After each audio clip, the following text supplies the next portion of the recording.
నెల్లూరు బారాషాయిద్ దర్గాలో 20 కోట్లతో అభివృద్ధి కార్యక్రమాలు చేపట్టినట్లు వక్ఫ్ బోర్డు చైర్మన్ అబ్దుల్ అజీజ్ తెలిపారు. 10,000 మంది కోసం షెల్టర్లు నిర్మిస్తున్నామన్నారు.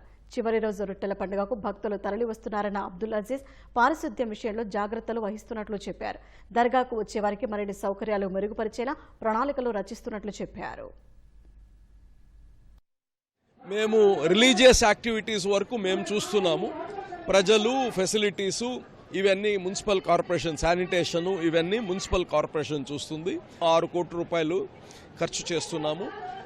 ఇన్ఫ్రాస్ట్రక్చర్ కోసం 10 కోట్ల రూపాయలతో ఇప్పుడు టెండర్ పిలిచాము ఒకటి. ఇంకో 10 కోట్ల రూపాయలతో ఇంకో 6 నెలల్లో పిలిచి 20 కోట్ల రూపాయలతో ఒక బ్యూటిఫుల్ షెల్టర్, అంటే ఒక 10,000 మంది ఇట్లాగే ఎండలున్నా వర్షం వచ్చినా ఒక షెల్టర్ ఉండేటట్టుగా దాన్ని ఏర్పాటు చేస్తున్నాం.